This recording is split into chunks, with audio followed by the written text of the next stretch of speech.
हम अपने क्लिनिक में मैक्सिमम टाइम्स पोस्टीरियर टीथ के ऊपर क्राउन देते हैं और पोस्टीरियर टीथ पे क्राउन देना काफ़ी चैलेंजिंग हो सकता है क्योंकि यहाँ पे पोस्टीरियर टीथ के ऊपर फोर्सेस पड़ती हैं। क्राउन की हाइट छोटी हो सकती है और किसी किसी पेशेंट के अंदर माउथ ओपनिंग आपके लिए काफ़ी प्रॉब्लमेटिक हो सकती है। हाय, मैं जीडीएस डेंटल से डॉक्टर रोहित शर्मा और आज की इस वीडियो के अंदर हम बात करेंगे मोलर की टूथ प्रिपरेशन की। और पर आगे बढ़ने से पहले मैं आप एक छोटी सी रिक्वेस्ट करना चाहूँगा कि आपको ये वीडियो कैसी लगती है ये मुझको ज़रूर बताएं। और हमारी जो टूथ प्रिपरेशन की जो टेक्निक है आपकी और मेरी कुछ थोड़ी बहुत डिफरेंट हो सकती है। अगर वो डिफरेंट है तो आप मुझको ये भी ज़रूर बताएं, जैसे आप कौन से बार इस्तेमाल करते हैं, आप कौन सा स्टेप पहले करते हैं या आपको कैसे कैसे चैलेंजेस फेस करने पड़ते हैं।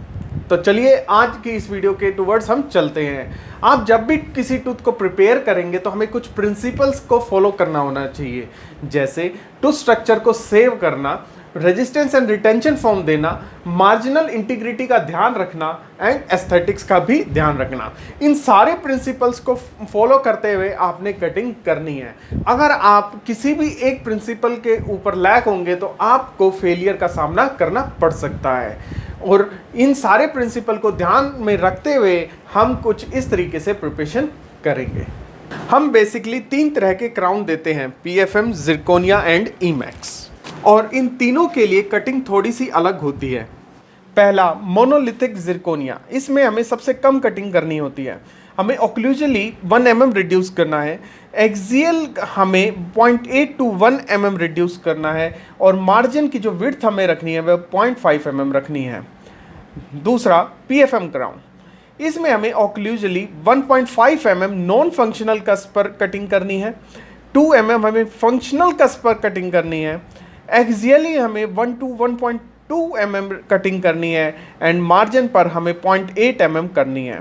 हमें मोनोलिथिक जिरकोनिया से PFM में इसलिए ज़्यादा स्पेस चाहिए क्योंकि इसमें 2 लेयर हैं, पहली मेटल की लेयर और उसके ऊपर सिरेमिक की लेयर के लिए। एंड थर्ड क्राउन हम देते हैं ऑल सिरेमिक या ईमैक्स क्राउन। इसमें आपको ऑक्लूजली 2 mm कटिंग करनी है, एक्सियली आपने 1.2 mm करनी है और मार्जिन की विड्थ सबसे ज़्यादा 1 mm रखनी है।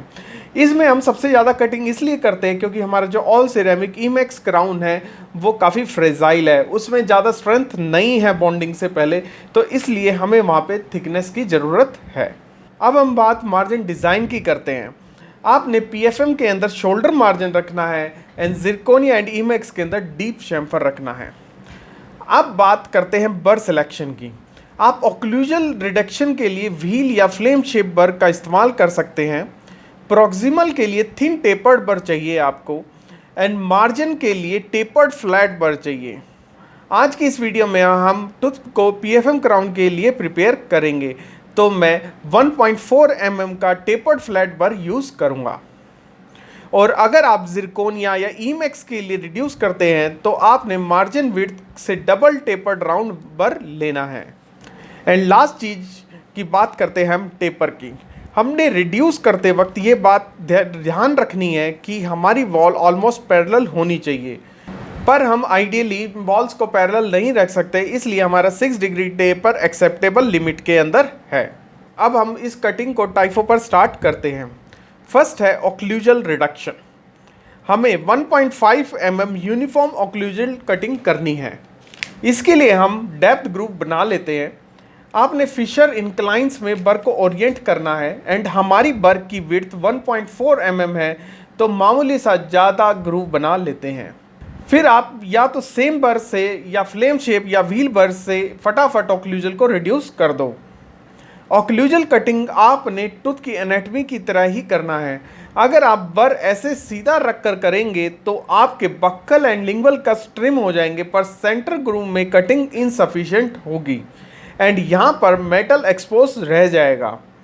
और अगर आप अपनी रिडक्शन को चेक करना चाहते हैं तो आपको पट्टी इंडेक्स से या वैक्स वाइट को मेजर करके भी कर सकते हैं। नेक्स्ट स्टेप में हम बक्कल एंड लिंगुअल रिडक्शन करते हैं। इस स्टेप में हमारे 2 गोल्स हैं। पहला, remove natural undercut and contours and second 6 degree occlusal convergence देना। अगर आप साइड में इस टूथ को देखोगे तो टूथ के 2 एंगुलेशन दिखेंगे। तो थोड़ा सा ऑक्लूजली कन्वर्ज हो रहा है और हमारी कटिंग भी ऐसी ही होनी चाहिए। अपने बर की आधी विड्थ से हम 0.7 mm का ग्रूव बना लेते हैं।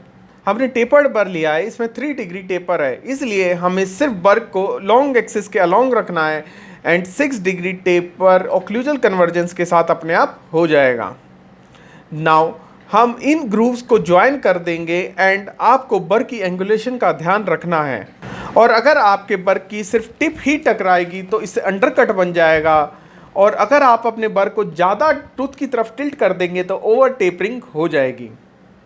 अब ऑक्लूजल पार्ट के लिए हम बर को टिल्ट करके इस पार्ट को भी 1 mm रिड्यूस कर देंगे। नाउ अब आप बक्कल मार्जिन अप्रिशिएट कर सकते हैं। अब सेम प्रोसीजर हम लिंगुअली करेंगे। जब आप ये स्टेप माउथ में करेंगे तो टंग का भी ध्यान रखना होगा एंड आपको बक्कल सरफेस से अपना बर पैरेलल रखना है एंड काफ़ी बार ये टूथ लिंगुअली टिल्टेड हो सकता है, इसलिए अपनी बर की एंगुलेशन अकॉर्डिंगली रखना। लिंगुअल साइड में टूथ स्ट्रेट होता है एंड यहाँ कोई सेकंड प्लेन की ज़रूरत नहीं है।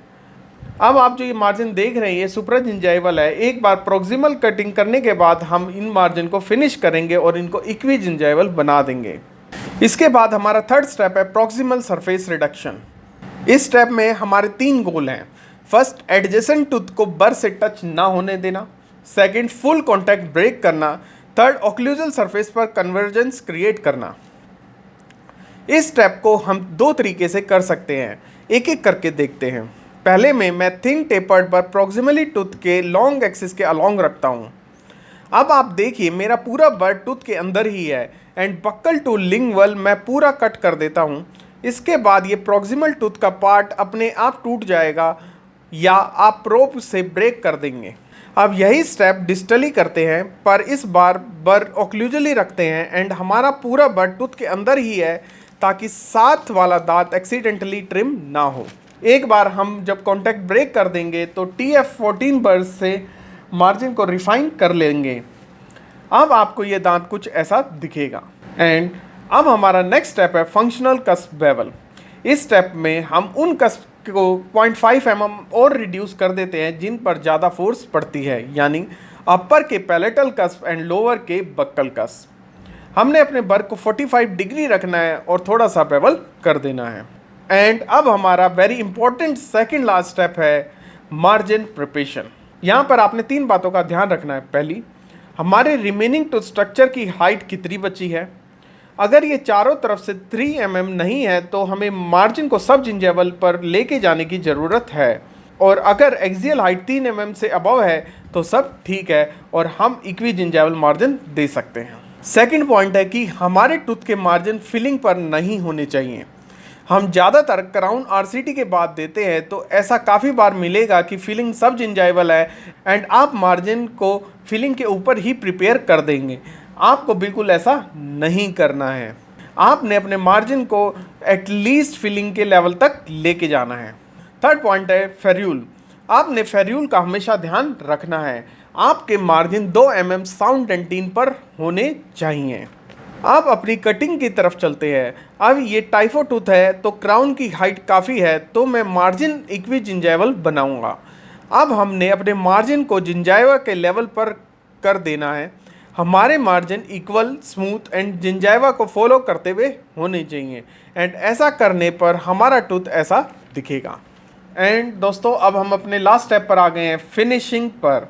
इस स्टेप में आपको 3 काम करने हैं। फर्स्ट, आपने टेपर को चेक करना है। आपने ये चेक करना है कि कहीं अंडर कट तो नहीं है या कहीं ओवर टेपरिंग तो नहीं हो गई है, कहीं पे आपको कुछ एक्स्ट्रा करने की तो ज़रूरत नहीं है। सेकंड, टूथ प्रिपरेशन को स्मूथ करना। एंड थर्ड है कोई शार्प पॉइंट नहीं छोड़ना। इस काम को करने के लिए आप रेड स्ट्रिप का बर ले सकते हैं। आपने माउथ में मिरर में एक आंख बंद करके सारे मार्जिन चेक करना है एंड जहाँ से आपको मार्जिन ना दिखे वहाँ पर अंडरकट है। अब क्योंकि ये टाइफो मॉडल है तो मैं अपनी एक आंख बंद करूँगा तो देखूँगा कि मेरे को सारे मार्जिन नज़र आ रहे हैं या नहीं आ रहे, और जहाँ से नहीं आएंगे मैं उस जगह को ट्रिम कर दूँगा। एंड नाउ अब हम अपने सारे line angle and point angle को स्मूथ कर लेते हैं। एंड आप फाइनल लुक आप इस टूथ की देख सकते हैं। एंड अब हमारा जो टूथ है ये इम्प्रेशन के लिए रेडी है। फ्रेंड्स, मोलर की टूथ कटिंग के लिए इतना ही। और अगर आप ये प्रैक्टिकली सीखना चाहते हैं, पेशेंट के अंदर करना चाहते हैं, तो GDS डेंटल एकेडमी को ज्वाइन कर सकते हैं। Thank you for watching. Please subscribe our channel for watching other useful videos. Thank you.